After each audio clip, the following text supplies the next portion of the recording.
Hi everybody, hope everybody's well, and as promised, a video on APC diaries.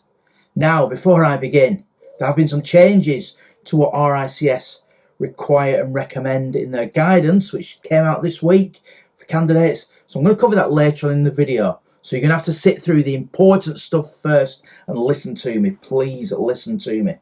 I hear a lot of chatter on online forums from candidates who think, do I have to fill my diary in? What do I do with it? Do you have to fill your diary in? Yes, you must fill your diary in. Now, in the past, RICS can request to see your diary, and assessment panels can ask to see a candidate's diary. For whatever reason, for no reason, they can just ask for it. Now, I checked with RICS yesterday if this wasn't the case, because the changes that came out this week, there's been no briefing notes, this came out of the blue, to be honest, and it's new guidance for both candidates and assessors. And RICS are now saying no, diaries are purely for candidates and their counsellors. RICS don't need to see them, and assessment panels can't ask to see them. So, yes, I don't have to do a diary, you all say. Do you have to do a diary? Yes, please do a diary. Yes. Yes, do a diary. I think I make myself clear here. And the reason because is you only have to do a diary under structured training. So when you start writing your case study, and especially when you get to final assessment, you need to accurately recall what you've done of your structured training. What I often see at final assessment is you ask candidates something regarding what they've put in the submissions, and you just get that look, that 1,000-yard stare of, I can't remember. They'd ask me that. So a diary is vital as a reference point to where you have been and what you've done. So when you both write your case study and you submit your competency submissions, your diary is key. Unless you've got an amazing day-to-day photographic memory, keep a diary. Now, I used, when I did my APC, a product called Deliver My APC Diary. And I am not being paid, sponsored for this video by Deliver, but I found it a very good product. Back in the day, you got a CD-ROM in the post. Now it's all online. You can upload your diary and the logbook that comes out of it to ARC. And don't we all love ARC? Don't we all love ARC? Does anybody love ARC? But anyway, the Deliver system I find a lot slicker than ARC. So the Deliver My APC Diary, I used it myself years ago. It's still going, but in an online, slicker form. I would recommend that candidates invest in this product. It saves them a lot of arcing and tapping around. And yes, I'll not say any more about ARC. Bless it. So the diary is vital, and don't think, oh, I don't need to bother. If you don't bother, you're mugging yourself off, to be honest.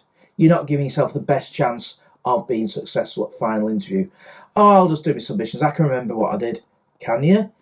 Can you accurately recall what you did and how that linked into specific competencies? So if you don't do a diary, that's your own business. Your counsellor and supervisor should be making you do it. If they're not bothered, well, I think you need to get another counsellor, to be honest, because they're not doing the job. But please do a diary. It is vital for you to be successful. So I have mentioned this new candidate guide, and there is a new assessor's guide that came out this week. And what changes is the diary requirement. So as in the past, you don't have to log your mandatory competencies in the diary. But what it says now, you can, for level 1, you can log learning activities. But hold on a minute, that's CPD, isn't it? But anyway, you can log it. So if you're doing a degree apprenticeship, you can log your days at university. If you're doing a part-time degree, yes, you can log your days at university. But I totally disagree with this, to be honest. The APC, as it says in the title, it is an assessment of professional competence, and it is based around your work, not based by the amount of hours you spent in a classroom. Now, level 1 experience is vital because when you pass, and if you follow the guidance and you're in the right job and you get the right advice, you will pass, or you're very likely to pass. When you get the letters after your name, the level 1, in the workplace, you'll assume that you know your subjects. You're chartered, you're the safe pair of hands, you're competent. So using academic time in the diary, I don't think meets the requirements. And I personally, I think it's to accelerate degree apprenticeships getting through the APC. I personally would not do this if you are in a part-time degree or you're a degree apprentice. Seriously think about only logging working hours, because when you get to your level 2 and level 3 competencies, that's work-placed anyway. So I really don't know why RICS have done this. I kind of know why, but I'm not going to say. I'm speaking to lots of assessors and we're equally bemused and perplexed by this, and I do think it is yet another watering down, dumbing down of the APC process, which is, I think, the jewel in the crown of RICS as an organisation, that we have a holistic, fair, professional, competency-based work assessment, and it works. The APC works, and I wouldn't assess if it didn't work as a process. Now, in terms of the advice I'm going to give candidates, so I coach candidates both directly via my firm, but these are quite a small amount of candidates because they're for the environment and facilities management pathway. I also coach as a sub-consultant for other APC training firms, including Deliver. As I said, Deliver are not sponsoring this video, but they issue guidance to their consultants, which I find adds value to me being part of the network. I don't often read things out verbatim on this YouTube channel, but I am going to do now. Deliver is saying, Deliver will continue to advise and prepare our candidates solely on the following basis. Level 1 knowledge will only be recorded in the summary of experience and CPD log only. So level 1, don't put in your diary. So don't waste your time saying, I sat through a 4-hour lecture, half a day in my diary. No, level 1 knowledge, not in the diary.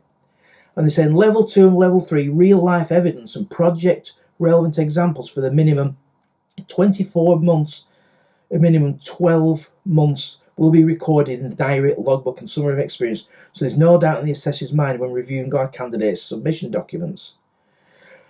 So Deliver is saying record the 400 days, level 2 and level 3. And it's vital because level 2 and level 3 are the crux of your final assessment interview. The assessors go straight in at level 3. In the old days, they used to start off with a bit of level 1, then wind up to level 2 and level 3. Not anymore. There's only an hour, there isn't time. So it's straight in at level 3. So if you've spent a load of time logging level 1, I sat through evaluation lecture, that's half a day, in your diary, is that really going to go towards your 200 days for your structured training, or your 12 months, 200 days pro rata? So it's a real funny one, this, because we want everybody to pass through APC and give themselves the best chance, but we find out this new guidance from RICS doesn't give everybody the best chance. So I'm going to summarise now. I'm going to put it on the screen so we're all clear about it. So I'm going to advise that level 1 knowledge will only be recorded in the summary of experience and the CPD log only, not the diary.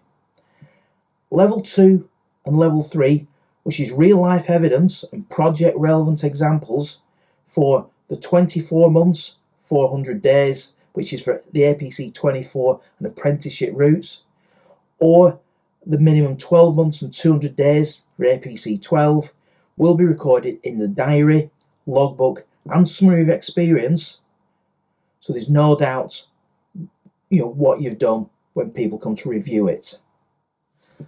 So okay, the diary is a bit of a faff to do, but it is vitally important that you have a record of what you've been doing during your APC. For level 2 and level 3, when you come to write your case study and put your written submission in and prepare for final assessment. You don't want to be one of those candidates going, the assessor says, so in your statements, in your submissions, you refer to a certain project and then ask you a question about it. You don't want to be going, I kind of remember doing that 18 months ago. So one of the reasons the diary is there, before final assessment, read your diary, read what you've done, become fresh again with your subject matter. So you're on the ball at final assessment. That's what you want. You want to be on the ball, you want to be sharp, you want to be answering questions, you want to be chatty, interesting, engaging. And if you prepare correctly, you'll be all these things. It's the candidates who have to go, well, and you can see the little cogs in their heads whirring away, thinking, I kind of remember doing that job. And no, you want to be really refreshed before final assessments on specific case studies. If you've put any examples in your submission, you need to refer to them. And yes, Deliver offer a service called iSpy, which a qualified assessor will peruse in depth of your written submissions and come up with, well, this is what the assessors may ask you.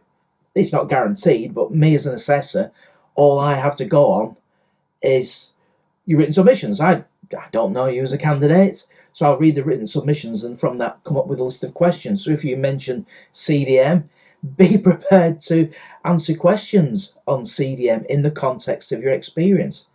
Let's find out, it's the candidates who randomly quote legislation and chapter and verse just to show off and have no basis on this.